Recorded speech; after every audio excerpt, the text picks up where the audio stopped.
Bonsoir, bonjour à vous. Dernier débrief de ce début de saison, de cette première partie de saison. Débrief heureux ce soir, non pas car l'Olympique Lyonnais nous a régalé, mais ça y est, nous sommes en vacances pendant un mois et demi. L'Olympique Lyonnais ne nous ruinera plus nos week-ends. Match nul un partout ce soir sur la pelouse du Groupama Stadium pour clore ce triste premier chapitre de cette saison de Ligue 1 2022-2023. Match nul arraché à la faveur d'un penalty plus que généreux qui compense un penalty plus que généreux également du côté de l'OGC Nice. L'Olympique Lyonnais terminera cette première partie de saison dans le ventre mou, au mieux 9e, 8e, pardon, au pire 10e. Caca culotte purge, évidemment, on va en parler. Un énième match qui nous a coûté cher en termes de santé mentale, puisque c'est de nouveau 2 heures de gâché pour un match qui n'aura jamais vraiment décollé dans l'absolu. Un match tout mou, un match de milieu de tableau, un match qui représente bien cette première partie de saison de l'OL, qui jamais n'a montré l'étoffe d'une équipe qui méritait d'être plus haut que ce classement un peu misérable. Un match merdique qui merde, exactement, c'est un bon résumé, Flo Doggy. J'ai regardé Andorre, c'était très bien. Nous, on s'est endormis devant l'OL ce soir. Le meilleur parti, merci à Saïs pour le prime. La meilleure partie de ce match, c'était la venue à la mi-temps de Karim Benzema avec son ballon d'or. On n'a pas vu grand-chose d'autre sur le terrain en termes de spectacle. Peut-être si, quelques étincelles venues de Ryan Cherki, que vous avez beaucoup critiqué ces dernières semaines. Mais force est de constater que c'est quand même triste que Ryan Cherki n'arrive pas à être titulaire dans une équipe aussi faible. Ça en dit aussi long sur le niveau de sérieux qu'il doit avoir l'entraînement. Voilà, on va débriefer ensemble, comme d'habitude, cette rencontre. Même si les semaines passent et les paroles sont les mêmes, les débriefs sont les mêmes. Merci Rustin the Pirate pour le prime. Spectacle en tribune, ouais, spectacle en tribune. Il faudra rendre hommage aussi aux Bad Guns qui, eux, pour le coup, n'ont pas déçu ce soir, contrairement à ce qui était sur le terrain. Nouveau débrief sur la même tonalité d'encéphalo, non, comment on appelle ça, électrocardiogramme, pardon, tout plat de l'Olympique Lyonnais, de Molasson. On a eu 25 premières minutes plutôt intéressantes, mais on savait, vous saviez, je savais que ça n'allait pas durer pour la simple et bonne raison que cette équipe est pas capable de tenir un rythme. Merci les Silons pour le 3e mois d'abonnement. Bravo au BG87, ouais, de ouf, on en parlera après. Électroencéphalogramme, oui, bon, j'en sais rien, je suis pas médecin. Dommage, sinon peut-être que je saurais comment ressusciter l'Olympique Lyonnais. Alors, attendez. Voilà, hop. L'impression de faire les mêmes débriefs depuis un an et demi. Ouais, je vous avoue que je suis un petit peu fatigué et que je suis content, là, c'est terrible à dire, mais je suis content qu'il y ait la Coupe du Monde parce que ça va nous faire une coupure et j'ose espérer qu'après la coupure, l'Olympique Lyonnais aura un autre visage parce que j'en ai un peu ras-le-bol de faire les débriefs à répéter les mêmes choses. Je suis ravi de faire les débriefs avec vous, c'est toujours un plaisir d'avoir comme taf littéralement de débriefer les matchs avec vous, mais on répète la même chose toutes les semaines, on répète la même chose, toutes les semaines on voit les mêmes dingueries, toutes mes semaines on voit pas vraiment de progression sur le terrain, alors on va pas être si dur que ça, on débriefera après le match dans son intégralité pour quand même aller chercher un petit peu de positif dans cette rencontre. Mais toutes les semaines, c'est la même chose. Il faut changer quelque chose dans cette équipe. Il faut que cette équipe se fasse un grand reset pendant la trêve internationale. On verra ce qui est possible de faire là-dessus. Personne n'y croit ici, c'est pas de moi qui vont changer la donne. Ça peut difficilement être pire. Ça peut difficilement être pire. Merci en tout cas pour les messages gentils. Merci pour les commentaires sur YouTube. Merci pour les likes et tout ça. C'est bien, ça pousse. Vous êtes grave très très cool. Sachez que ça me fait très plaisir quand je lis vos commentaires. C'est très très sympa. J'ai également commencé à mettre les rediffs des lives FM qu'on va continuer. Parce que du coup, c'est la fin des débriefs, mais c'est le début d'un nouvel arc qui est la carrière sur Football Manager, histoire de s'occuper pendant ce mois et demi de Coupe du Monde. Le grand reset, le grand placement. Non, pas le grand remplacement. On te voit jamais sourire dans les débriefs. C'est pas vrai. C'est pas vrai. On rigole beaucoup. Non, le point sur ce match, je vais vous montrer les stats, même si c'est pas c'est pas que c'est pas très intéressant, hein, mais je vais vous montrer les stats juste pour montrer que on peut quand même dégager une tendance de cette comment dire, de ce début de règne de Laurent Blanc qui est la possession. Et c'est vrai que ça fait 4 matchs que l'Olympique Lyonnais a la possession, mais une possession stérile, dont l'OL n'arrive pas à faire grand-chose. 63% ce soir de possession, mais vous voyez, moins de tirs que Nice, moins d'occasions généralement que Nice. Merci Pompavelao pour l'abonnement. Très très peu de choses intéressantes. Souffrons ensemble, on a le pire milieu en termes d'impact physique. Oui, c'est vrai. L'XG, c'est affolant. Ouais, c'est de la possession et rien d'autre, exactement. Vous voyez, 87% de passes réussies. Quand on voit le peu d'occasions que s'est créé l'Olympique Lyonnais, ça dénote quand même d'une incapacité totale à jouer sur des passes qui sont intéressantes, sur des passes verticales. L'Olympique Lyonnais est inoffensif au possible. On n'a jamais vraiment senti l'OL capable d'emballer ce match. Peut-être, puisqu'il faut prendre du positif, peut-être qu'on pourra quand même noter cette entame de match plutôt satisfaisante, qui nous a amené 20 minutes de pressing intéressant. Attendez. D'accord, non, c'est juste j'avais un bruit, mais en fait, c'est le chat qui est en train de chier. 1er tir cadré à la 77e minute. L'OL a eu 3 tirs cadrés. Les 3 tirs cadrés sont intervenus dans le dernier quart d'heure, sinon rien du tout, à se mettre sous la dent en termes d'occasion de but. On est une équipe tristounette, une équipe fatiguée, une équipe qui est incapable de croire en elle et qui, à chaque fois qu'elle revient des vestiaires, n'est pas vraiment bien réveillée. Voilà, c'est la fin de ce premier arc de la Ligue 1 qui nous emmènera, je vais vous le montrer, hein, on va faire le bilan de toute façon. Normalement, je l'ai quelque part. Il est où? Qu'est-ce que je fais du... Oui, il est là. Hop, je vais vous afficher tout de suite. Voici le classement de Ligue 1, alors que tous les concurrents ont encore un match à jouer. Vous voyez que l'Olympique Lyonnais pointe ce soir à la 8e place avec 21 points. Et donc, sous la menace de Clermont-Ferrand qui jouera contre Toulouse, il est possible que l'OL termine cette première partie de saison à la 9e place. Je vous rappelle que Jean-Michel Aulas a dit que si l'Olympique Lyonnais terminait une nouvelle fois 8e de Ligue 1, il aurait démissionné depuis bien longtemps. C'est ses paroles. On verra si, à ce rythme-là, il tient parole à la fin de la saison. Honnêtement, j'en doute. Clermont-Ferrand, c'est pas anodin. Ouais, voilà, donc c'est le débrief de ce match dans sa globalité. Il y a pas grand-chose à dire, les gars, il y a pas grand-chose à dire. C'est toujours, très inoffensif. Il y avait un changement quand même de base, avec des changements dans le 11 de départ qui pouvaient augurer d'une certaine modification d'animation, tout du moins. Excite le milieu à 4 milieux centraux. On se retrouve avec Aouar qui occupait le côté gauche et Tété sur le côté droit. Devant, Dembélé a cédé sa place à Toko Ekambi. Finalement, ça n'aura pas changé énormément de choses. Putain, je suis désolé, le chat a choisi d'attendre le moment où j'ai livé pour foutre le bordel. Et toujours cette même grande faiblesse, un, dans l'impact physique, et deux, cette incapacité à trouver des passes qui ont du sens au niveau de l'impact, quoi. Mais qu'est-ce qu'il fait? Bref, je vais ignorer le chat, c'est pas grave. Awar mérite 0. On en parlera après, on fera les notes individuelles après, vous savez comment ça marche. Et si on a un peu de temps et si j'ai encore la forme, je vous prendrai sur Discord pour intervenir, 2 ou 3 personnes. Je vous dirai quand est-ce que vous pourrez le faire. Grosso modo, le process, ce sera aller sur mon Discord et se mettre dans la salle d'attente au niveau du stream. Vous verrez, c'est pas compliqué à faire. On verra si vous pouvez venir intervenir. Alors, soyez polis, s'il vous plaît. Il y a une raison pour laquelle Boateng n'était pas dans le 11. Boateng était blessé, tout comme Corentin Tolisso, tout comme Jeffrey Nedalid. Il n'était pas possible pour eux de jouer. Il y aura un Spice de mi-saison. Je suis pas certain, parce qu'honnêtement, je sais pas trop ce qu'il y aura à dire. Il y aura probablement un live une fois que le club sera vendu, puisque je vous rappelle que le club doit être vendu d'ici une semaine. Je crois que c'est le 17, si je dis pas de bêtises. Donc on aura probablement un petit point à faire sur la vente du club et ce qui attend l'Olympique Lyonnais derrière. S'il peut être en prison plutôt blessé, ça nous arrangera. Ouais, c'est le 17. Incroyable de voir Blanc changer de système à chaque mi-temps. Bah, vous savez, je me suis fait tuer sur les réseaux la semaine dernière parce que j'ai dit que Laurent Blanc avait l'air un peu perdu quand même. Elle avait perdu dans ses choix, perdu dans ses systèmes. Et évidemment qu'on allait lui laisser du temps, comme on a laissé du temps à Peter Bosz. Mais moi, je trouve que les premiers pas de Laurent Blanc dans cet Olympique Lyonnais ne dénotent pas d'un vrai électrochoc. On nous avait dit que les joueurs avaient lâché Peter Bosz et qu'ils comprenaient rien. J'ai pas l'impression qu'il y a un vrai changement de mentalité sous Laurent Blanc. Et peut-être que le problème est beaucoup plus profond que seulement l'entraîneur, mais ça vous vous en doutez. Et quand il faut de toute façon faire un premier bilan de Laurent Blanc à la tête de l'OL. Bien évidemment, c'est pas un bilan rédhibitoire. On va pas mettre Laurent Blanc par-dessus le bord du bateau après seulement quelques matchs. Mais pour l'instant, le bilan de Laurent Blanc n'est pas foncièrement bon. C'est seulement 2 victoires, dont une qui a vraiment été arrachée au bout du bout, à l'arrache contre Lille, et une victoire assez tristoune contre une équipe extrêmement faible. Il y a eu un match plutôt rassurant contre Rennes, mais on voit pas, on a eu un petit électrochoc, et on a l'impression qu'il a suffi de 2 ou 3 matchs pour l'OL pour que ça retombe dans les travers habituels. Le rythme de points de Laurent Blanc sur ses premiers matchs à la tête de l'OL, alors bien sûr que le calendrier était plus compliqué, c'est le même que Peter Bosz. Donc pour l'instant, l'électrochoc n'a pas eu lieu. Bien évidemment qu'il a des circonstances atténuantes, bien évidemment qu'il faudra lui laisser le temps. Pourquoi Spotify se coupe? Ça, je ne comprends pas, mais ça m'énerve. Bien évidemment qu'il faudra lui laisser le temps à Laurent Blanc de mettre en place certaines choses, mais pour l'instant, on n'y est pas encore. Oui, effectivement, on n'aura pas le temps d'en reparler aujourd'hui, mais les déclarations de Juninho sur RMC ont été assez claires hein, sur les dysfonctionnements au sein du club.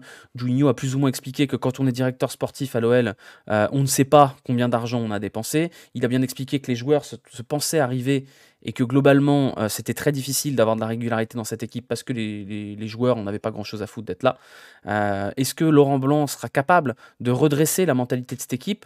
Honnêtement, il y a de quoi avoir certains doutes, pas forcément vis-à-vis de Laurent Blanc, mais vis-à-vis de la mentalité globale de cet effectif. On verra s'il est capable d'amorcer des changements pendant la Coupe du Monde. Je vous rappelle que 2 joueurs seulement seront absents à Lyon pendant la Coupe du Monde. Ce seront Karl Toko Ekambi et Nicolas Tagliafico, qui eux reviendront donc dans le courant du mois de décembre en fonction de leur élimination ou s'ils vont loin dans la compétition.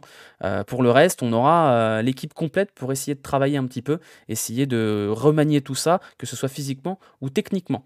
Voilà pour ce qui est du constat global. Sur le constat de ce match, c'est dommage, en fait, c'est vraiment dommage parce que l'ambiance était magnifique. Les Bad Guns ont vraiment fait une dinguerie. Enfin, il y avait plein de tifos, l'ambiance était folle. Il y avait Benzema à la mi-temps. Tout était réuni pour essayer de partir en vacances avec un peu d'espoir sur la suite, d'essayer de livrer une belle prestation.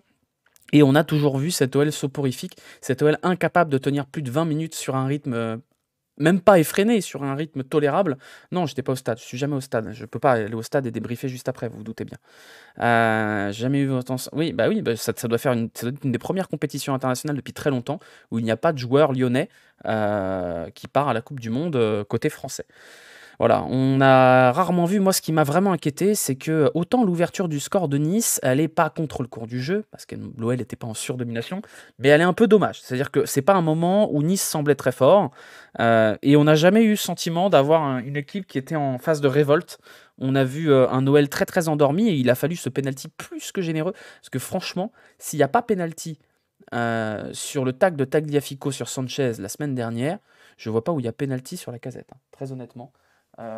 Je comprends pas trop d'où vient ce penalty. Il est vraiment très très très gentil. Tant mieux, ça nous sauve un point, ça nous évite une défaite, mais il est très gentil. Et la réalité, c'est que l'OL n'a jamais eu vraiment de situation de danger jusqu'à l'entrée de Ryan Cherki qui a permis un petit peu de folie dans cette fin de match, même si c'est pas encore parfait. Et avant ça, le calme plat, hein. Le calme plat complet. La caméra. Mais non, mais la caméra, on s'en fout. Y a pas, les chats, ils sont pas là. On s'en fout. Si vous voulez, je vous désactive. Si vous voulez la caméra, voilà, on va faire. Allez, interlude chat, si vous voulez. Voilà, je vous désactive l'arrière-plan et vous allez voir qu'il y a un chat ici. Voilà, c'est tout. Hop, on remet l'arrière-plan. Voilà, Cacrès, c'est un leurre depuis sa prolongation. On en parlera après des performances individuelles. Moi, ce dont je voulais parler quand même, ce dont je voulais parler, même si c'est pas encore une fois ça qui joue sur le match, on en a déjà parlé. Je sais plus quand. Les mains, le règlement sur les mains. À un moment donné, il va falloir faire quelque chose quand même. C'est une catastrophe, on comprend rien.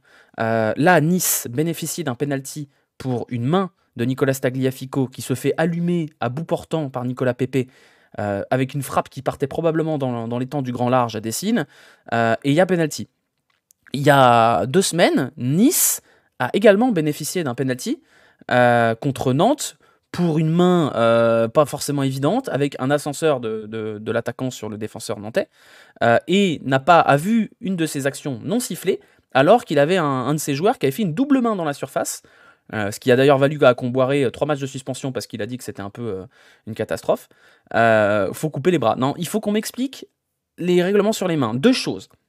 La première chose, c'est que le règlement sur les mains, on comprend rien. Les histoires d'augmentation de surface du corps, les histoires de « ah bah non, ça touche la cuisse avant »,« ah mais c'est involontaire, pas volontaire », on comprend rien. Du coup, ça crée des injustices, ça crée des sentiments d'injustice qui rendent des gens fous. Donc à un moment donné, il va quand même falloir clarifier ces choses-là. Il y a eu un moment, c'était toutes les mains, un moment, c'était les mains involontaires, volontaires. Maintenant, position non naturelle de la main, on comprend rien. On comprend rien. Je suis pas en train de whine sur l'arbitrage parce que j'ai critiqué la même chose quand c'était Nice-Nantes. Donc à un moment donné, je comprends rien. La deuxième chose dont je veux parler côté arbitrage, c'est qu'il y a un problème avec la VAR. Il y a un problème avec la VAR. La VAR est incapable de déjuger l'arbitre principal. On connaît la règle, c'est-à-dire que si jamais la VAR déjuge l'arbitre principal perd des puntos dans son évaluation. Là, je suis désolé, tout chauvin que je suis et tout subjectif que je suis, l'arbitre du camion de la VAR, il doit dire à l'arbitre principal, frérot, il n'y a pas pénalty sur la casette. Il n'y a pas pénalty sur la casette, je suis désolé. On a beau être lyonnais et compagnie, moi je suis très content qu'il y ait eu pénalty et qu'il y ait eu but, hein, mais il n'y a pas pénalty. il est déjà tombé avant que le mec lui rentre dedans. Donc à un moment donné, la VAR doit dire: «Attends, on voit bien sur l'angle qu'il tombe avant que le mec lui rentre dedans». Mais non, visiblement, moi je sais pas les rares cas où la VAR déjuge l'arbitre principal. Et ça devient ridicule, ça devient absolument ridicule. Donc voilà, ils ont des consignes, bah oui, ils ont des consignes de pas déjuger l'arbitre, ils se soutiennent entre eux, et ça donne un arbitrage qui a aucun sens, c'est pas du tout cohérent. Je suis désolé, mais pour moi, j'entends qu'on siffle pas faute sur Tagliafico, sur Sanchez contre l'OM. J'entends tout à fait. C'est un tacle qui est rugueux, c'est un tacle où il joue le ballon et Sanchez le cherche un petit peu le penalty. Mais alors si on siffle pas penalty sur Tagliafico contre Sanchez lors de match contre l'OM, jamais on siffle penalty là. C'est grotesque quand même. Donc bon, voilà, on finit avec 1 point en 2 semaines grâce à l'arbitre. Ah bah et voilà. Un peu envie de te dire des méchancetés. Bah dites pas des méchancetés parce que c'est moi qui décide ici et vous allez vous prendre un ban. Donc voilà. Pépé marque un vrai temps d'arrêt. Oui, il y a ça aussi, les temps d'arrêt sur les penalties. Pourquoi on ne peut pas légiférer sur on n'a pas le droit de s'arrêter? On prend l'élan, on avance à la même vitesse et on tire. C'est ridicule parce que vous pouvez pas d'un côté demander aux gardiens de rester statiques sur leur ligne pendant que les mecs en face font une course d'élan qui est arrêtée en plein milieu. C'est pas possible. Logiquement, un mec, il calque un petit peu sa sortie sur la course d'élan. Si le mec l'arrête, forcément qu'il va avancer. Donc à un moment donné, on peut pas avoir ces deux règles en même temps. On peut pas avoir une règle qui impose au gardien d'avoir au moins un pied sur la ligne et une règle qui autorise à interrompre sa course ou à la ralentir quasi totalité après. Donc ça n'a aucun sens. Ça n'a aucun sens. Donc ça, c'est débile. Je vous dis pas que le penalty était pas retiré. Le penalty est à retirer parce que c'est vrai que Lopez est avancé. Mais à ce moment-là, c'est quoi la sanction pour Nicolas Pepe qui arrête sa course en plein milieu? Faut harmoniser ça aussi. Faut qu'on harmonise. Donc encore une fois, je répète bien, je désamorce, c'est pas ça qui coûte le match à l'OL, parce que honnêtement, l'OL méritait absolument pas de gagner ce soir, et méritait peut-être même pas le match nul. Mais c'est agaçant, parce que c'est des choses qu'on voit en Ligue 1 dans quasiment tous les matchs, pas contre Lyon, hein, je suis pas en train de vous dire ouin ouin, il y a un complot contre Lyon, c'est vrai que Lyon est pas forcément très bien arbitré cette saison, mais ça arrive, il y a des saisons comme ça, il y a des saisons où l'OL a été gentiment arbitré aussi. Mais bon, on est fatigué quoi. On est fatigué parce que ça ruine les matchs de foot. Voilà, parenthèse arbitrage terminée, parce que c'est pas le sujet de ce soir. C'est pas ça qui empêche l'OL d'être premier de Ligue 1, et c'est pas ça qui fait que l'OL est loin dans le classement. Mais c'est agaçant. Moi, ça m'agace d'avoir cette espèce de festival de foire à la saucisse arbitrale chaque week-end sur tous les terrains de Ligue 1. Donc voilà. Ola, c'est allé voir les Bad Guns, si quelqu'un sait ce qui s'est dit. Eh ben, écoute, on va regarder. On va regarder quand même. Jean-Michel Ola s'est passé voir les BG. Voilà, bon, on va voir. On va voir ce qui s'est passé. Oh, quel abruti. Enfin, pardon. Je viens de voir un extrait d'un mec de l'after qui est bête. Enfin bref. Bon, je vais pas donner son nom, mais bref. Donc bref, au niveau de l'animation du jeu, on aurait pu espérer que Tété, Toko et Kambi amèneraient un peu de folie. Ça n'a pas été le cas. Tout simplement parce que Tété est au fond du rouleau, tout simplement. Il a été catastrophique, Tété. Perte de ballon systématique, pas de capacité à éliminer. Tété, voilà. Tété, on avait dit, on avait alerté. Rappelez-vous, en début de saison, on s'est dit, bon, sa stat, c'est cool. C'est bien quand ça fait des stats, mais quand on enlève les buts, il n'y a plus grand-chose. Il y a vraiment plus grand-chose. Et bah là, il n'y a vraiment plus grand-chose du tout.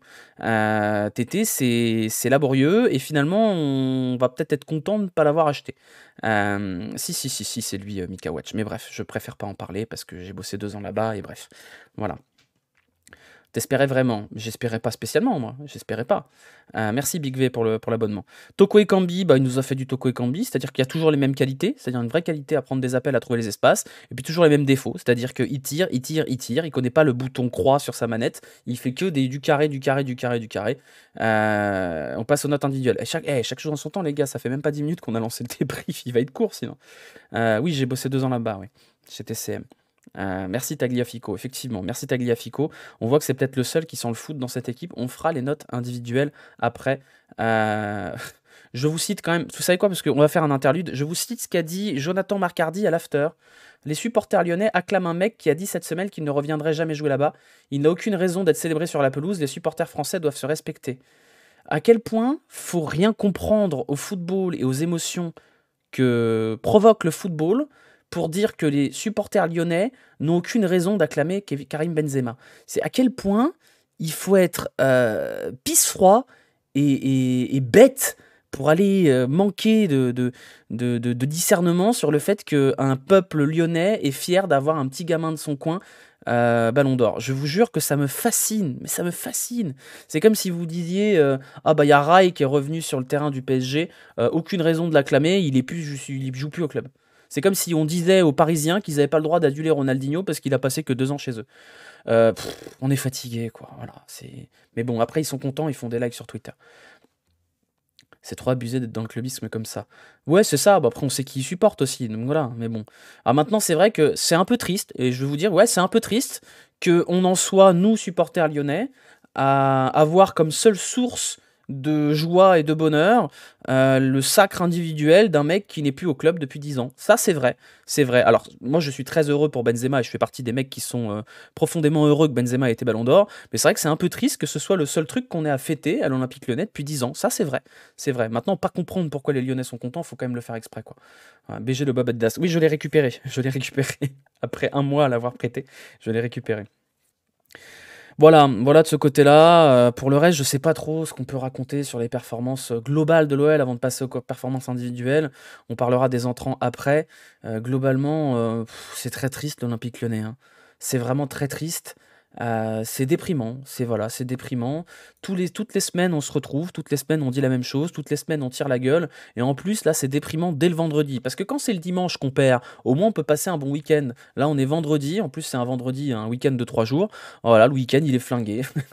Voilà, vite un milieu au mercato d'hiver. Ouais, voilà, si on peut aborder ce sujet-là, le sujet du mercato, ça y est, normalement, l'OL devrait être acheté d'ici une semaine. On devrait avoir un déblocage de fonds au mercato. Il va falloir renforcer le milieu de terrain, ça semble assez évident. Il va falloir renforcer la défense et puis il va falloir renforcer un petit peu le mental de ces joueurs-là. Il faut un peu de physique dans ce bordel. Il faut probablement une doublure un peu plus solide à Malo Gusto, mais je pense qu'on n'aura pas les sous pour. Et puis surtout, il faut faire le ménage, quoi.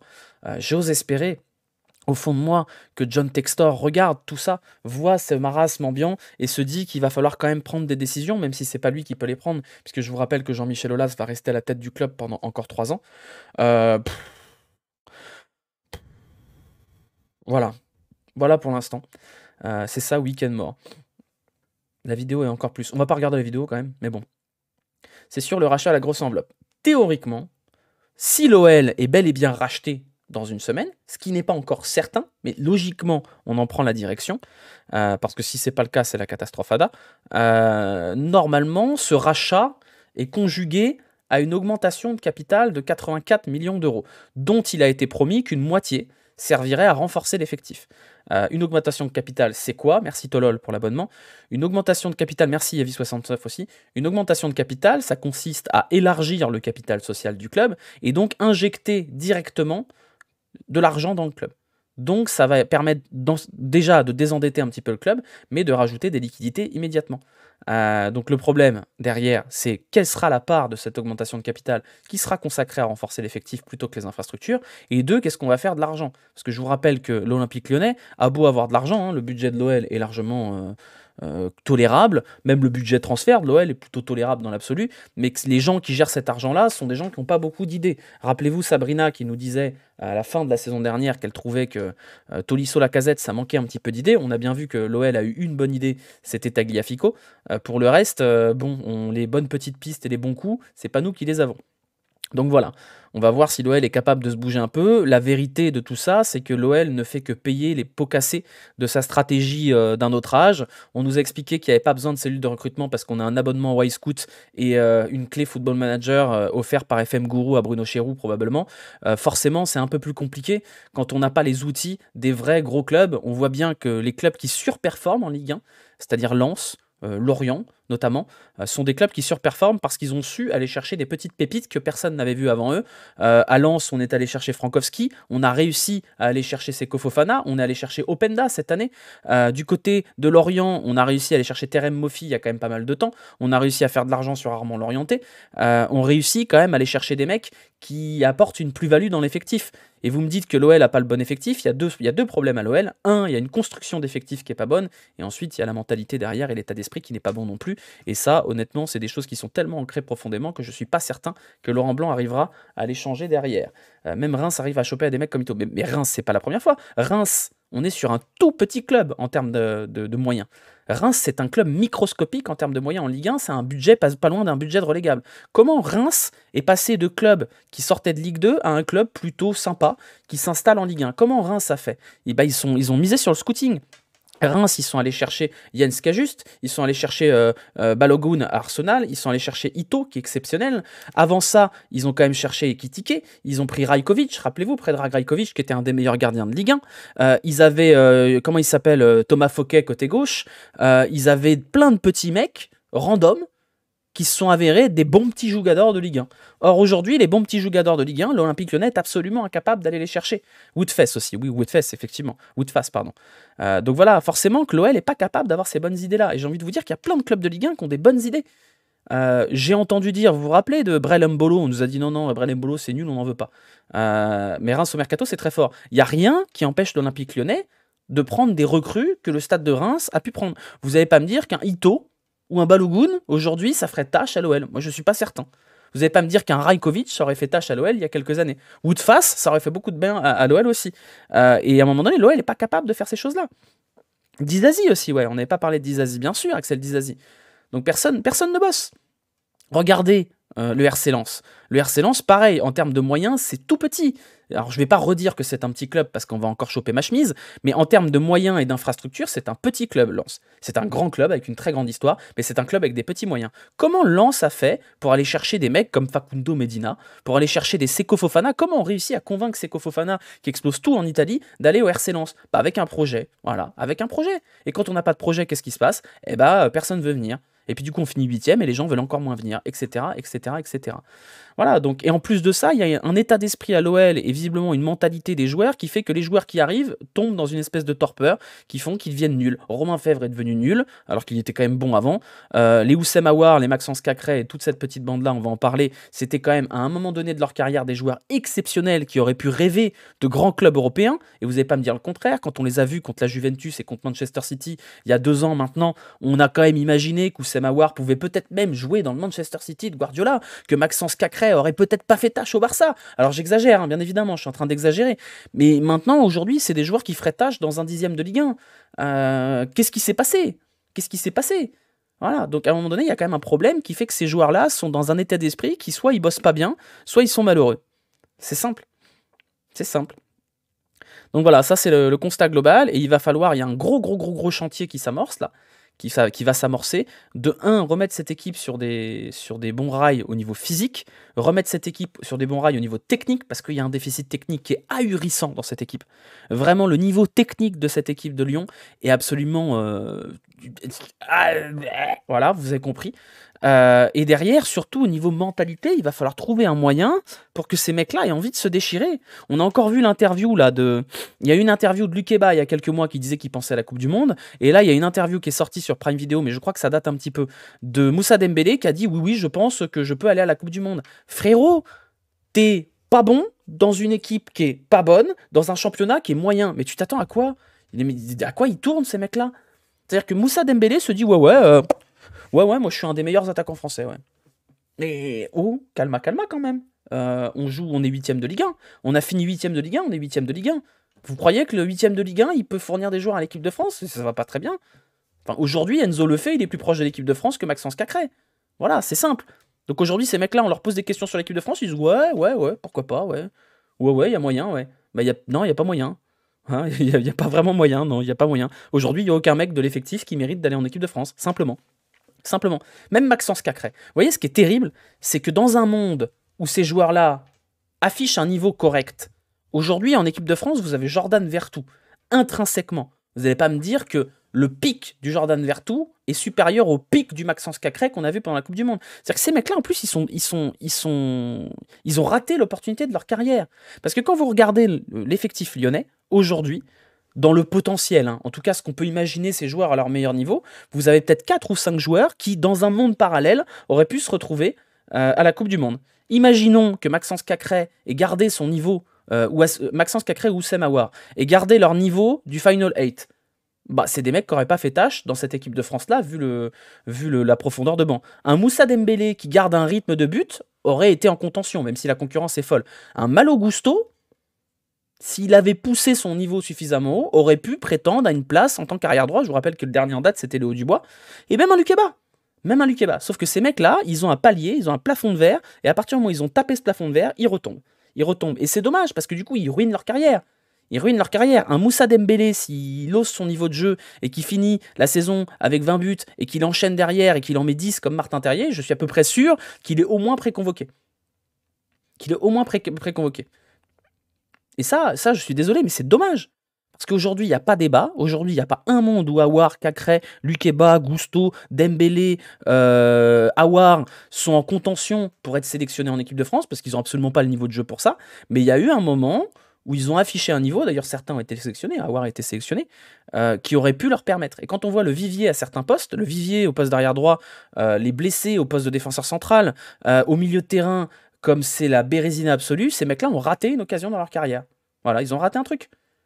Ils ont raté un truc. Et le problème de cette OL, c'est que fut un temps, il y a encore 3-4 ans, où vous aviez des jeunes qui sortaient du centre de formation, qui arrivaient à éclore à l'OL et qui atteignaient un niveau de jeu qui leur permettait de dire je suis trop fort pour l'OL, je pars. C'est ce qui s'est passé avec Umtiti, c'est ce qui s'est passé avec Tolisso, avec Lacazette et Fekir.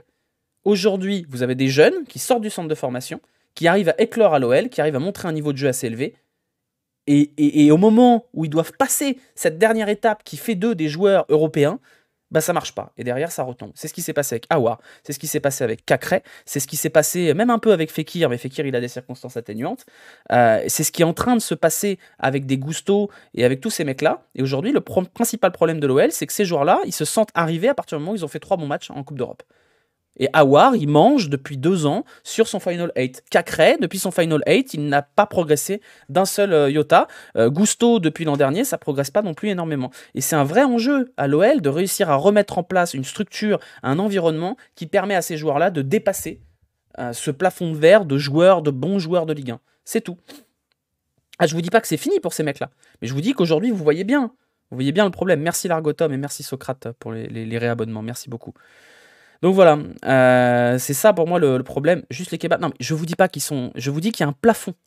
Évidemment que moi je suis persuadé que l'Ikeba ira très très haut. Et même Gusto. Je suis à peu près sûr que Gusto ira très très très très loin. Mais il faut pas qu'ils aient ce syndrome-là. Le syndrome Aouar, qui du coup a été contagieux vers Cacré.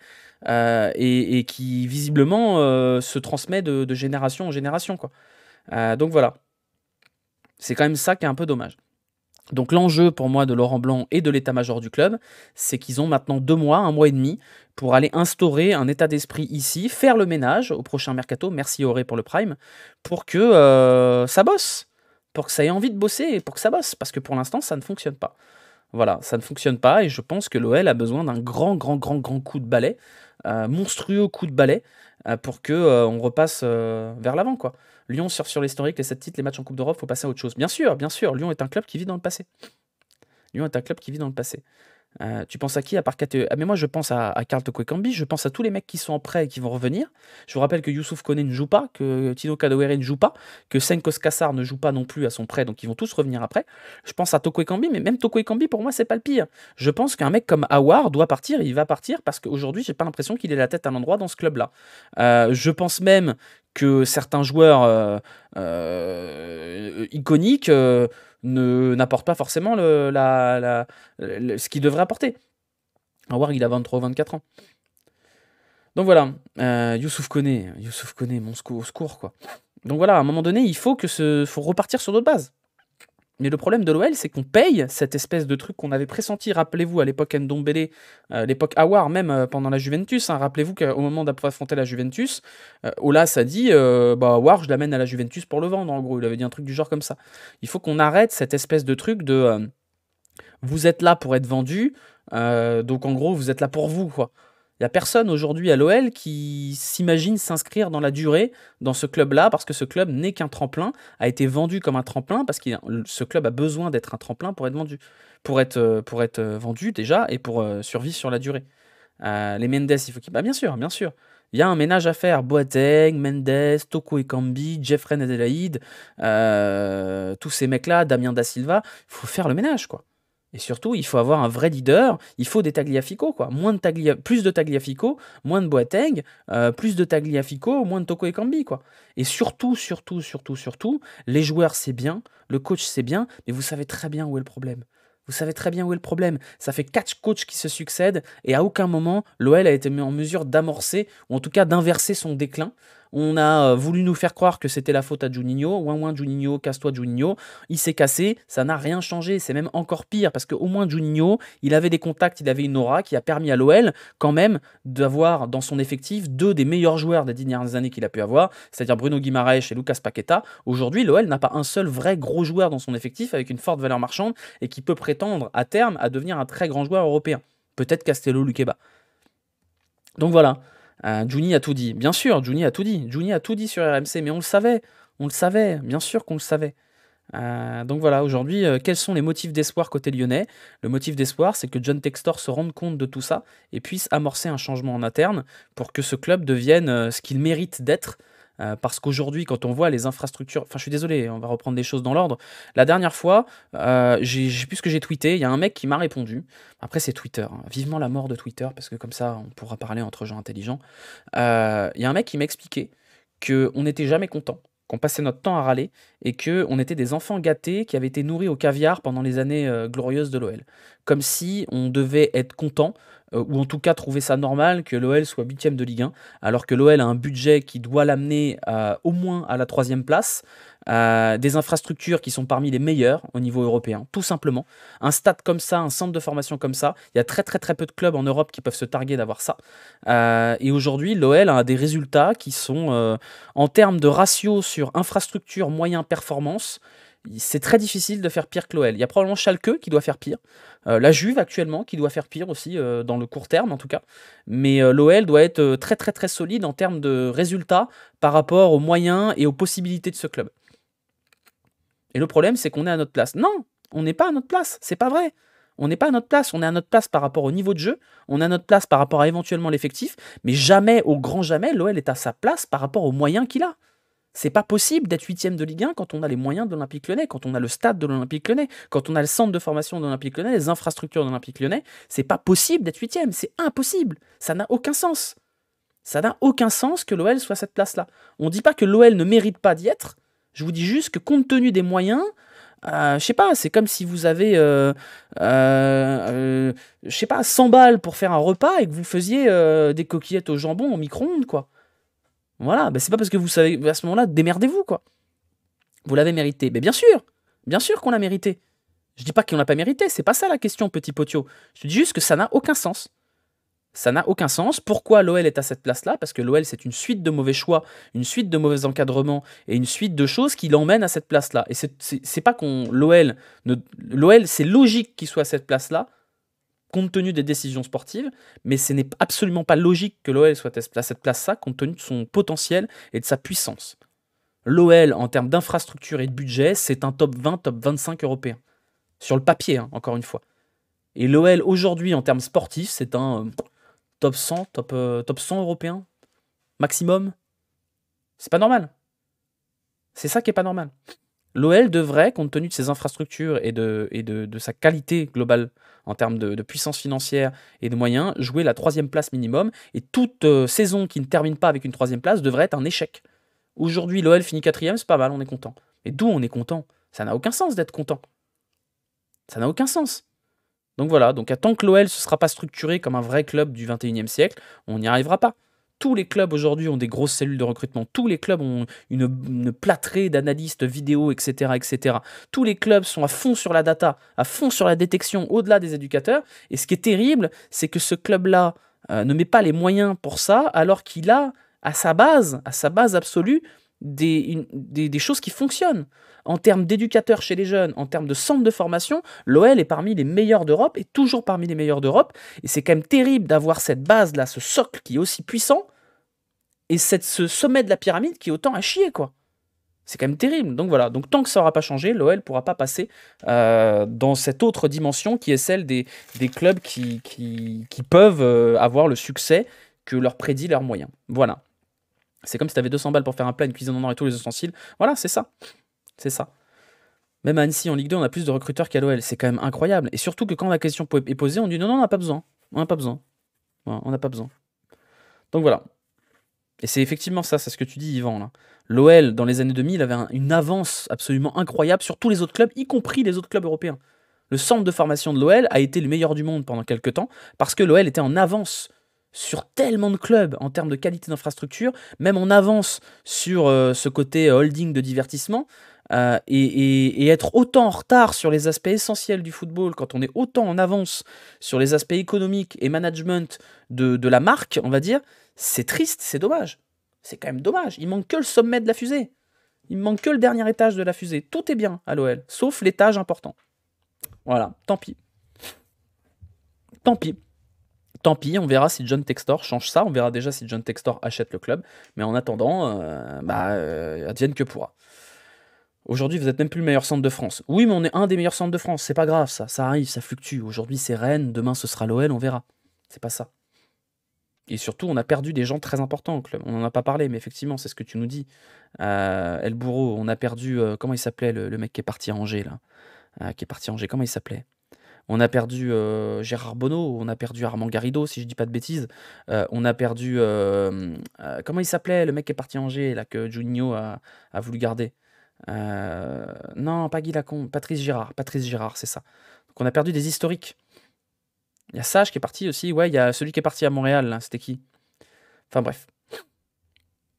Rouquette. Rouquette est toujours là, non? Rouquette, je crois qu'il est toujours là. On a perdu Flo Maurice, effectivement. Même si d'aucuns ont dit que c'était pas une grande perte. Bon, bah voilà, on a perdu Flo Maurice. On a perdu Batik, mais Batik, il s'est envolé pour tenter sa chance. Il a bien fait. Daniel Manchas. Mais oui, effectivement, quand vous voyez qu'on a refusé d'embaucher un Mickey pour amener un petit peu de curiosité dans cette cellule de recrutement, on a refusé ça à Juninho. Bon, c'est que le club a vraiment pas envie d'investir là-dessus. Hein. Voilà. Voilà, on va passer aux notes individuelles, parce qu'on a râlé pendant 40 minutes. Donc maintenant, on va passer au paint, histoire de faire les notes individuelles. Je vous avoue, en toute honnêteté, que je vais avoir du mal à noter cette rencontre. Je vais avoir du mal parce que j'ai décroché pendant certaines périodes de cette rencontre. Je me suis endormi, donc je vais avoir besoin de vous pour m'aider à mettre un peu de viande là-dedans. Parce que... oula, il est pas bon mon terrain, mais c'est pas grave. Hop, parce que je me suis un peu assoupi, quoi. Donc voilà, donc je vais avoir besoin de vous, même si je suis capable de vous dire qu'Anthony Lopes a fait un bon match. Pour le reste, il y a des joueurs, je suis même pas capable de vous dire ce qu'ils ont fait dans la rencontre. Il est pas si dégueulasse mon terrain aujourd'hui, hein. Mais je crois que c'est parce que j'ai dézoomé. Ouais, d'accord. Alors, nous avions sur le terrain aujourd'hui Anthony Lopes. Nous avions Castello Luqueba. Hop, nous avions Tagliafico. Voilà, nous avions Sinali la Diomande. Nous avions Gusto. Chaque chose en son temps, les gars, commencez pas à noter. Nous avions ici Cacré, Tété, Tango Merguez. Nous avions KTE, Lacazette et Awar. Voilà pour le 11 de départ. On ne notera pas les entrants puisqu'ils sont tous rentrés après la mi-temps, si je ne dis pas de bêtises. Je vais quand même aller vérifier avant de dire des bêtises. Il ne me semble pas qu'il y ait de remplacement à la mi-temps. Non, il n'y a pas de remplacement à la mi-temps. Alors, dans l'ordre, Anthony Lopes. Anthony Lopes. Franchement, propre l'écriture souris. Là, c'est pas terrible en plus. Franchement, c'est pas terrible. Là. Anthony Lopes, des beaux arrêts. Encore heureux qu'il soit là. Il arrête le penalty, pas de bol, il est retiré. Bah écoutez, qu'est-ce que vous voulez qu'on demande de plus à Lopes? On peut pas demander plus que ça à Lopes. Lopes, il prend un penalty qui est inarrêtable en plus. Pour moi, c'est ouais, 6,5, 7, ouais. 6,5, on va mettre 7, c'est voilà, 7. S'il avait arrêté le péno une deuxième fois, on lui aurait mis 7,5. Pour moi, c'est un 6,5. Encore une fois, il tient bien la baraque. Hein. Il tient bien la baraque, Anthony Lopes, mais ça suffit pas. Ça ne suffit pas. Il faudra qu'il continue comme ça sur la deuxième partie de saison parce que c'est le Lopes dont l'OL a besoin pour tenir la baraque. Ce soir, il aurait fallu un miracle pour qu'il réussisse à tenir le clean sheet.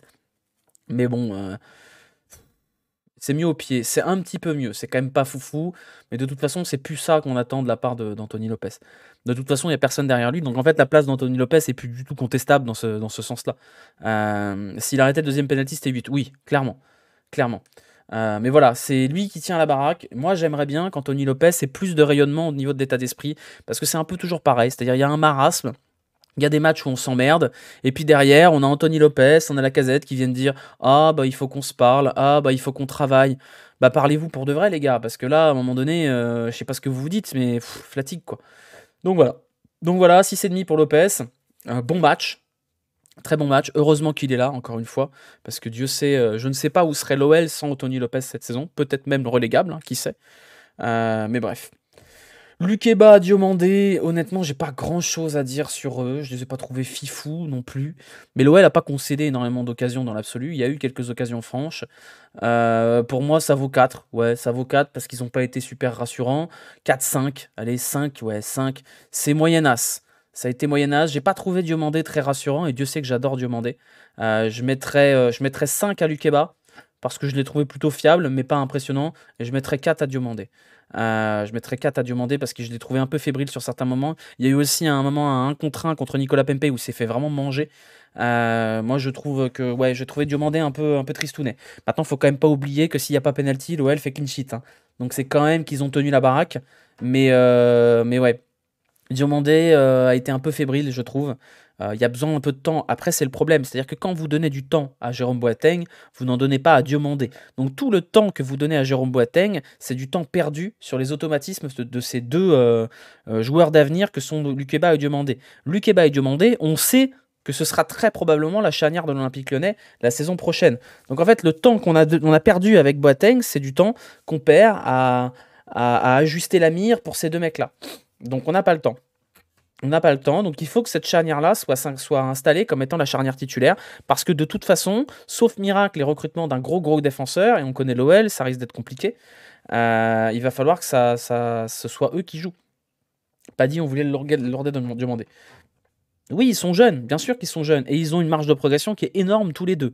Mais justement, pour que ces mecs-là progressent, il faut qu'ils bossent ensemble, il faut qu'ils jouent ensemble. Merci Valentin pour le prime, merci beaucoup. Et de toute façon, je ne vois pas la plus-value de Boateng par rapport à Diomandé, je vous le dis. C'est peut-être une énormité dit comme ça, mais je pense que Jérôme Boateng est cramoisi, finito, complet, et que Diomandé apporte peut-être plus de garanties en termes athlétique, et que au moins Diomandé a une marge de progression en termes de concentration qui fait que je pense que c'est plus rentable de donner du temps à Diomandé qu'en donner à Boateng. Les deux n'ont pas le niveau pour un top 5. Je suis pas d'accord. Je suis pas d'accord. Je suis pas d'accord là-dessus. Je pense que Diomandé et Lukeba sont des joueurs qui sont tout à fait au niveau de l'Olympique Lyonnais actuellement et que un mec comme Lukeba ou Diomandé pourrait être titulaire dans une équipe comme l'OM, comme je sais pas, comme Lens ou Monaco. Ce sont des mecs qui intrinsèquement ont le niveau pour l'être. Voilà. Pas aujourd'hui, mais en tout cas, je vois pas ce qu'ils ont à envier à quelques défenseurs du top 5. Donc voilà.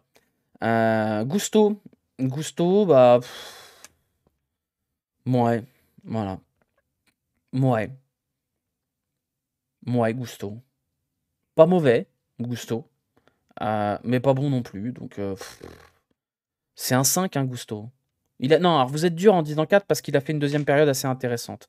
Il a joué assez haut, il a été plus haut en seconde période, mais ouais, voilà.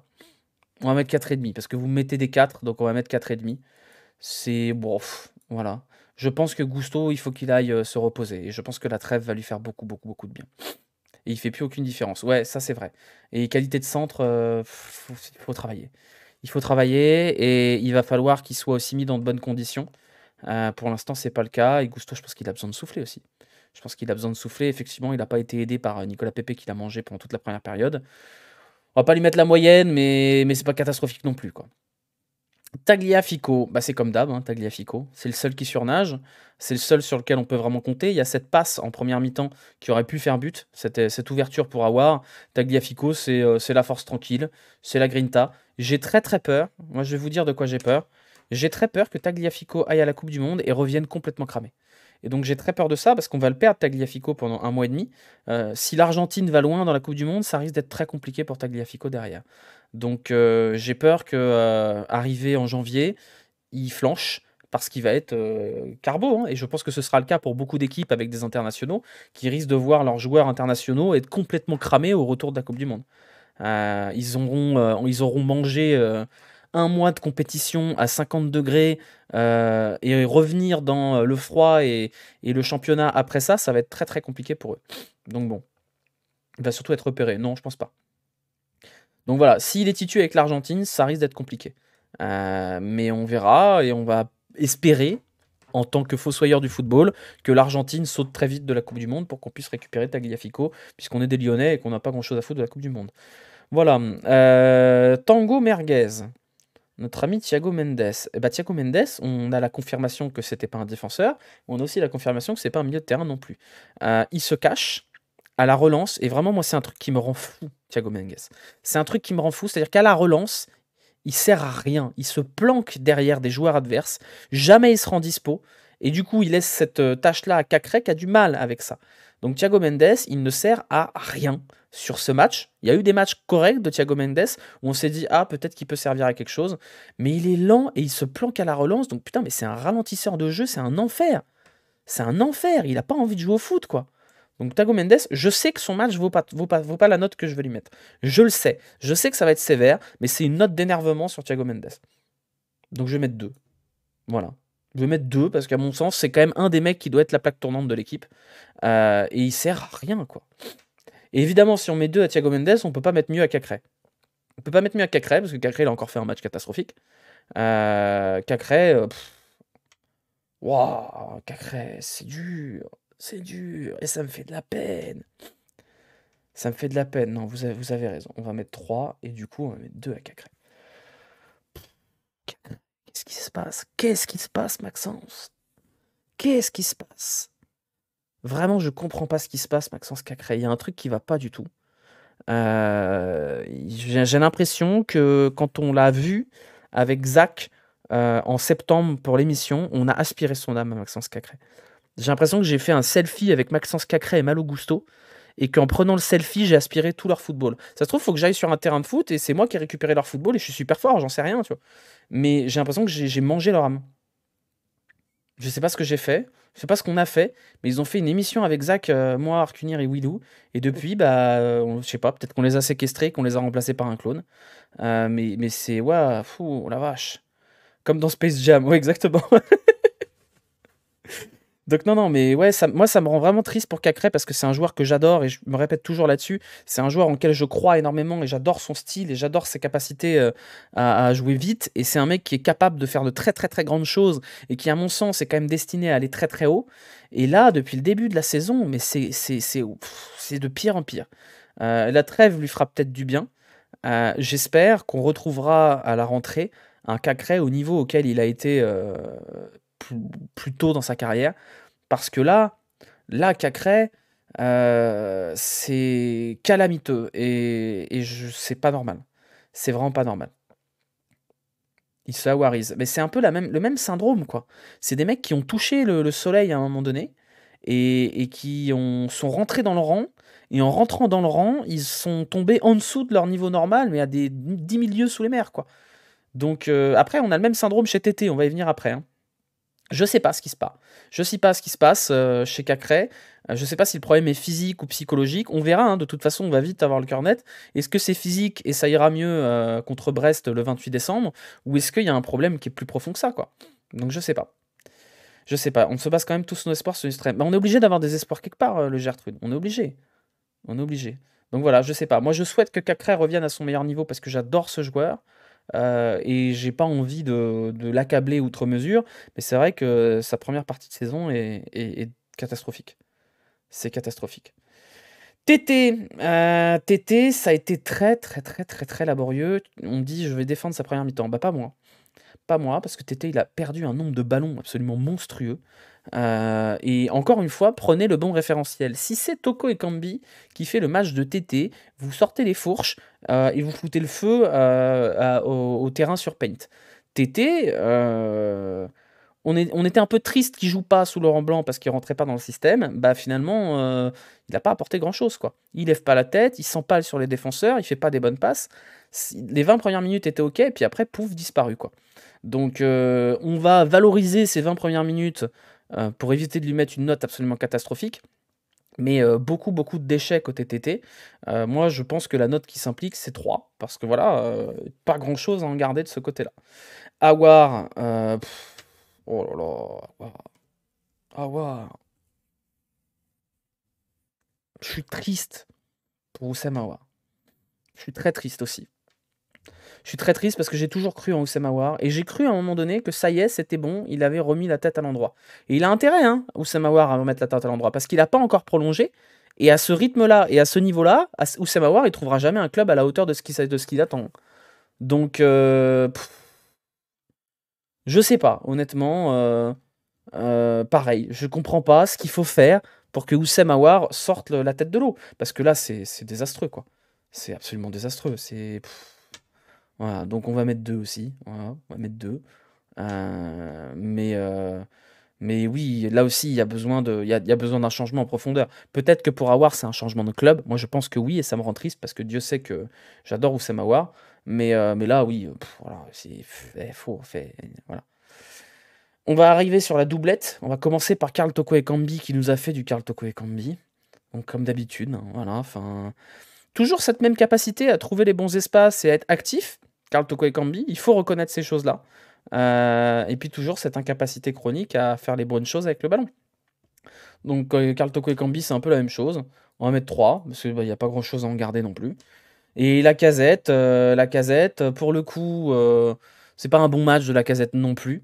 Mais la casette, bon, bah, solide sur le penalty et il est placé là où il veut. Mais bon, c'est pas un bon match, quoi. C'est pas un bon match non plus. Après, voilà, encore une fois, c'est difficile pour la casette d'exister quand il y a personne qui existe derrière. Il y a personne qui existe et qui permet à la casette d'exister aussi. Mais il est perdu aussi sur le terrain parce qu'il a personne qui joue au foot autour de lui. Bizarrement, la casette, ça va mieux quand il y a Cherki qui tourne autour de lui et qui se balade et qui est actif. Parce qu'on peut reprocher plein de choses à Ryan Cherki, mais Ryan Cherki, quand même, il essaye de faire jouer ses copains autour de lui. Et la casette, c'est allé à partir du moment où Cherki est arrivé. Mais moi, je pense que la casette, oui, on va lui mettre 4. On va lui mettre 4 parce qu'à part le penalty, il n'y a rien. Si, il y a un poteau quand même. Donc on va mettre 4,5, tiens. Mais si vous lui mettez pas des copains autour qui essayent de jouer avec lui, c'est compliqué. C'est compliqué. Donc voilà, pour parler des entrants, les entrants ont été plutôt, j'allais dire plutôt intéressants. C'est cher payé, on va dire. Mais pas honteux. Les entrants ont été pas honteux. J'ai trouvé Le Penant plutôt sympa. J'ai trouvé Cherki intéressant. J'ai trouvé que Cherki était plutôt cool. Et j'ai trouvé Fèvre presque intéressant aussi. C'est moins catastrophique que d'habitude, Romain Fèvre. Alors, on est encore très, très, très, très loin d'être sur une rentrée vraiment impactante. Mais bon, voilà, faut qu'il lâche le ballon, Romain Fèvre. Parce que vous avez chié sur Cherki à chaque entrée parce qu'il n'est pas décisif et compagnie. Mais alors, Romain Fèvre, bon, c'est quand même un peu fadasse, hein. Donc voilà, moi j'ai vu un tweet de je sais plus qui disait j'en veux beaucoup à Cherki de ne pas avoir réussi à se rendre indispensable dans cette équipe-là. Et ben moi j'en veux aussi à Cherki pour ça. Je pense que Ryan Cherki, je suis toujours persuadé que Ryan Cherki a un talent fou et qu'il est le seul dans cet effectif à avoir encore une âme. Vous voyez ce que je veux dire? Et je trouve ça absolument ahurissant qu'un mec avec le talent de Cherki et cette capacité à dynamiter le jeu que peut avoir Cherki ne réussisse pas à... Parce qu'à un moment donné, c'est sa faute aussi, hein. Si Cherki n'est pas titulaire, c'est qu'il y a des raisons qu'il ne soit pas. Qu'un mec comme Cherki soit pas capable de s'imposer comme titulaire dans ce marasme, ça pose question sur son investissement et sur son incapacité à prouver au coach que c'est à lui qu'il faut donner les clés. Donc à un moment donné, moi je veux bien continuer à dire il faut mettre Cherki titulaire, mais à un moment donné, c'est aussi à lui de montrer qu'il doit être titulaire. Et s'il ne le montre pas, c'est peut-être qu'il se branle les couilles à l'entraînement, c'est peut-être qu'il est trop perso à l'entraînement, et qu'il montre au coach que... parce que ça fait plusieurs coachs d'affilée quand même, hein. Boss voulait pas lui donner les clés. Garcia, bon, Garcia c'était il y a longtemps, mais voulait pas lui donner les clés non plus. À un moment donné, c'est que Cherki, il ne fait pas les bonnes choses pour se rendre indispensable. Donc voilà, QI footnas, c'est pas vrai, c'est pas vrai. Il est immature. Cherki, il est immature et il est agaçant. Et je peux comprendre qu'un coach ait pas envie de donner les clés à un mec comme ça. Ça, je peux le comprendre. Sauf que factuellement, Cherki, quand il rentre, il se passe un truc. Il se passe toujours un truc. Au moins, il y a une action qui illumine un petit peu à un moment donné où vous vous dites ah putain, ça y est, il y a un petit peu de danger.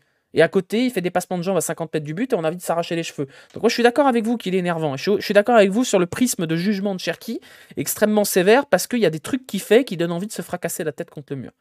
Non, c'est pas vrai. Il n'était pas nul à chier quand il était titulaire. Il était moyen, comme tout le reste de l'équipe. Arrêtez un petit peu de dire Ryan Cherki, il est nul à chier. C'est pas vrai. Nul à chier, c'est Aouar ce soir. Cherki, quand il est titulaire à Lens, il n'est pas mauvais, il est insipide. Mais il n'est pas catastrophique. C'est pas vrai. Donc voilà, à un moment donné, c'est le même débat chaque soirée. Ben oui, mais parce que vous êtes comme ça aussi. Toutes les soirées, ah, Cherki, il est nul à chier. Et putain, vous avez vu le nombre de mecs qui sont nuls à chier sur le terrain? Vous avez un mec qui est parfois pas bon, ouais. Mais arrêtez avec la grille de jugement sur Cherki, là, mais c'est insupportable, quoi. Au moins, il se cache pas, ça c'est sûr. On pourra pas parce que je suis désolé, Romain Fèvre, quand il arrive, c'est un fantôme. Thiago Mendes, c'est un fantôme. Cacré, c'est catastrophique. Aouar, c'est lui qui doit avoir le déclencheur du match, il fait rien. Voilà, donc évidemment que Ryan Cherki, c'est pas Zidane ou Messi, bien évidemment. Sauf que dans ce bordel-là, dans ce merdier qu'est l'Olympique Lyonnais, vous n'allez pas me dire qu'il n'y a pas une petite place pour Cherki. Et à un moment donné, si Cherki n'a pas cette place, c'est parce qu'à un moment donné, quand on est à l'entraînement et que le coach doit choisir les noms qu'il va cocher, il se dit non, Cherki, c'est pas une valeur sûre. Et ça, c'est la faute de Cherki, ça. Ça, c'est la faute de Cherki. Donc à un moment donné, je pense qu'il faut qu'il se remette en question et qu'il se débrouille pour bosser mieux, tout simplement. Voilà. Quid de Barcola? Alors Barcola, il est tombé dans les abysses. Ça, c'est pareil, ça. Mais bon, c'est. Je pense pas que Cherki subit la pression dans le sens où il a du mal à gérer. Non, je pense que Cherki, c'est dans sa personnalité d'être un kéké. Et moi, je l'adore aussi parce que c'est un gros kéké. Mais il faut qu'il gomme aussi les aspects kéké insupportables pour garder les aspects kéké showman. Et aujourd'hui, il n'a pas encore réussi à gommer les aspects kéké insupportables. Mais moi, intrinsèquement, je préfère un Cherki à un Fèvre. Parce que Cherki va me rendre fou, mais il va peut-être illuminer la rencontre à un moment donné. Alors que quand Romain Fèvre rentre, bah, il se passe rien. C'est voilà, ça bouge pas, quoi. Des fois, il croit trop qu'il est au City Stade. Moi, je préfère un joueur qui croit qu'il est au City Stade qu'un mec qui croit qu'il est au Club Med. Voilà. Alors, je suis d'accord, vous êtes énervé, vous êtes pas content parce que Cherki fait des passements de jambes qui servent à rien. C'est vrai. Mais moi, je préfère un mec qui fait des passements de jambes qui servent à rien et un jour, il y en a un qui passe et ça fait une occasion de but. Parce que c'est lui qui crée le penalty, Cherki. C'est lui qui crée l'action du penalty. Plutôt qu'un mec qui rentre et il est ressorti. Par où t'es sorti, on t'a pas vu rentrer, quoi. Donc, bref. Voilà. Voilà, je viens de cracher sur mon micro. Formidable. On va passer tranquillement, mais sûrement, au Jurigno. Si ça veut bien fonctionner. Est-ce que ça fonctionne? Oui, voilà, le Jurigno. Hop. Voilà, le Jurigno est prêt. Je vais vous donner le lien dans le chat. Si vous êtes sur YouTube, vous l'avez dans la description de la vidéo, le lien normalement. Si vous êtes sur YouTube, lâchez des petits pouces s'il vous plaît. La vidéo, pour ceux qui ont pris en cours de route, sera disponible comme d'habitude sur les coups de 2 h du matin, le temps qu'elle soit uploadée en HD. Pensez, comme d'habitude, à lâcher les petits pouces, c'est important. Les vues stagnent, c'est pas grave, mais ça stagne. Mais c'est important d'aller lâcher les petits pouces et de mettre les commentaires, ça me soutient beaucoup. Et moi, j'en ai besoin, tout simplement. Voilà. Le Jurigno, alors on va actualiser pour voir à peu près où se placent les notes. Vous voyez, Cherki a un petit plus là. On va mettre dans le positif Lopez et Tagliafico, qui me semblent être les joueurs à noter ce soir. On va mettre plus 4 pour Lopez et plus 3 pour Tagliafico. Et dans les mauvais, on va mettre Cacré, on va mettre Aouar. Et qu'est-ce qu'on a vu là-bas? Thiago Mendes. Oui, ça me semble à peu près cohérent. Qui mérite ici de prendre un tir? Pas plus que Thiago Mendes. Donc Aouar, on va mettre moins 5, Cacré, on va mettre moins 4, et Thiago Mendes, on va mettre moins 4 aussi. Voilà, même moins 5, Cacré. Voilà, ça me semble à peu près cohérent. Je vous rappelle, le concept, pour ceux qui rejoignent, parce que vous êtes souvent des nouveaux ici, c'est on note les 5 joueurs qui ont le plus d'impact sur le match, positivement ou négativement, ou on note comme on veut, en vrai, il n'y a pas de règle, vous faites ce que vous voulez, et à la fin, ça nous donne un classement en relief. Mendes, c'est dur honnêtement. Non, je suis pas d'accord. Je suis pas d'accord, parce qu'à un moment donné, faut quand même se rendre compte de ce qu'on attend des joueurs. Et quand on est 6 dans une équipe, on doit être présent à la relance. On doit être présent sur les premiers ballons. Et Thiago Mendes se cache. Thiago Mendes ne sert à rien là-dessus. C'est quoi le souci avec Cacré? Je pense que c'est mental. Lopez généreux. Ouais, allez, plus 3. Allez, plus 3. Voilà, Cacré joue 10. Cacré joue pas 10. Cacré joue relayeur. Mais bon, ça revient à peu près au même dans l'absolu. Voilà, vous êtes d'accord sur les notes? Vous notez de façon, vous pouvez noter de votre côté, vous avez le même pouvoir de vote que moi ou que n'importe qui d'autre. Moi, je vais valider mon vote là-dessus. Il est claqué quand tu compares à Guimarães. Après, vous comparez les torchons et les serviettes, là. Guimarães, c'est un joueur top mondial. Ça n'a rien à voir avec Maxence Cacré. C'est pas le même âge aussi, accessoirement. Je crois que Guimarães est légèrement plus âgé, mais on peut pas comparer les torchons et les serviettes. Voilà, enfin, J'ai trouvé Cacré très haut sur le terrain ce soir. Oui, certes, c'est vrai. Mais justement, pour moi, ça te permet aussi de juger Mendes à travers son rôle de relayeur. Et Mendes n'a servi à rien de ce côté-là.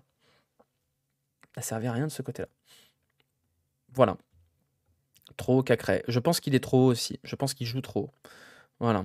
Cacré était bon avec Guimarães et Paqueta. Mais je pense que c'est aussi le problème de pas mal de joueurs de cet effectif. Je pense que le problème de fond des joueurs de cet effectif, on va repasser en plein écran. Je pense que le problème de beaucoup de joueurs dans cet effectif, c'est que ils ont besoin d'un environnement positif pour être performants. Et le problème, c'est que comme petit à petit, l'OL s'est débarrassé de tous les éléments positifs et qui tiraient vers le haut les autres dans cette équipe, Guimarães, Paqueta, bah du coup, ces mecs-là se tirent vers le bas. Lukeba, il était bien meilleur la saison précédente. Cacré, il était immense quand il avait Guimarães et Paqueta autour de lui. Même Aouar était meilleur quand il avait Paqueta autour de lui. Et je pense que là, les leaders de cette équipe, que sont censés être Tolisso, qui malheureusement est souvent blessé, et Lacazette, qui est trop haut et qui ne peut pas impacter cette équipe dans sa globalité, sont pas suffisants. Peut-être que Tagliafico réussira à amener une mentalité qui tirera ses joueurs vers le haut. Mais je pense que le problème de fond, c'est que ces mecs-là, quand ils coulent, ils coulent. Voilà. Je pense que quand ils coulent, il n'y a personne pour les tirer de tout ça, quoi. Voilà. Bon, on arrive à la fin de ce débrief. Vous êtes encore 830. Bah, merci à vous, déjà, ça fait très plaisir. On arrive à la première, même à la fin de cette première partie de saison, cette première, saison de débrief. L'heure de tirer un petit bilan, éventuellement. Déjà, je vous remercie beaucoup d'avoir donné beaucoup de force à ces débriefs, parce que c'est probablement ça qui va me permettre de continuer l'aventure avec Parion Sport, et donc de pouvoir vivre de tout ça. Donc merci à vous. Stream nocturne après. Oui, oui. Voilà, donc le programme, en attendant la reprise de la Ligue 1, ça va être du FIFA, ça va être du Football Manager, et c'est à peu près tout ce qu'on va faire pendant 1 mois et demi. Donc soyez là, restez là, vous inquiétez pas, il y aura du contenu. Et on reprendra bien évidemment les débriefs à la reprise, donc c'est-à-dire le 28 décembre contre Brest. En attendant, on fera probablement un petit live pour la vente du club. Je vais pas avoir le temps là de vous prendre en auditeur. J'ai quand même pour volonté de, à un moment donné, donner une petite rubrique intervention des auditeurs et compagnie pour la prochaine, pour la rentrée. La rentrée, il y aura peut-être une refonte graphique aussi de tout ça. Et vu que Parion Sport me donne de l'argent, autant que je m'en serve. Il est bien FIFA, oui, il est bien. On ne parlera pas de la Coupe du Monde, comme vous le savez, parce que j'ai pas envie d'en parler, ça me fait chier. Donc moi, c'est les vacances là. Et voilà. Voilà, je vais streamer du FIFA, probablement, mais pas du FUT Champions. En fait, FUT Champions, j'ai besoin d'être trop concentré, j'arrive pas à faire autre chose en jouant à FUT Champions. Voilà, voilà pour la suite du programme. On continuera la carrière FM au chômage dans le courant de la semaine, peut-être pas ce week-end parce que je vais être pas mal occupé, mais dans le courant de la semaine sans aucune hésitation là-dessus. Bravo d'ailleurs pour le FUT, j'ai chaté. Hein. Je suis pas un joueur pro de FUT, j'ai chaté. Hein. Le 18 victoires sur FUT, ça n'arrivera probablement plus. Hein. Voilà, donc merci à ceux qui ont suivi, merci à ceux qui lâchent les abonnements. On est à 193 abonnements, c'est trop cool, ça fait trop plaisir, merci beaucoup. Si vous êtes sur YouTube, pensez à vous abonner à la chaîne, lâchez les petits pouces, lâchez les petits commentaires et tout ça, ça fait très plaisir. Et surtout, ça sert à référencer le truc. Il y a beaucoup de concurrence sur YouTube là-dessus. Donc toute la force est nécessaire pour essayer de s'en sortir là-dessus. Ça vous fait rire, oui, ça vous fait rire. Voilà. Ça vous fait rire? Donc merci infiniment à vous de me conforter dans ce choix de vie que j'ai fait il y a maintenant 1 an, de tenter quelque chose sur ces réseaux-là. J'ai amorcé un passage sur Twitch parce que Twitter me saoulait un peu et Twitter me rapportait 0 €. Oui, on a trouvé un club sur FM. Il y a la rediff de du premier épisode de la carrière au chômage qui est sur YouTube. Hein. Tiens, vous savez quoi, je vous mets le lien vers YouTube. Là. Vous avez la rediff, c'est même pas une rediff, c'est même un best-of, dans le sens où j'ai coupé quelques parties. On a un club sur la partie au chômage. La rediff dure 1 h 30, je vous ai même mis les timecodes pour que vous puissiez passer si jamais ça vous saoule. Voilà, on se retrouvera donc pour pleurer sur l'OL fin décembre. Et en attendant, bah, restez là. On fera du FM, on fera du FIFA, on fera des quiz. On a un quiz Coupe du Monde qui arrive lundi. Voilà, pour le programme des prochaines semaines. Je déprime un peu moins grâce à tes débriefs. Bah, je sais pas comment vous faites parce que putain, c'est quand même un vrai groupe de parole de dépressifs tout ça. Merci à l'utilisateur anonyme. C'est tout à ton honneur d'avoir lâché 5 abos. Merci beaucoup, c'est très très cool. Je vais couper le live. Je vais relancer le live probablement sous les coups de minuit et demi 50. On fera peut-être du FIFA tranquillou.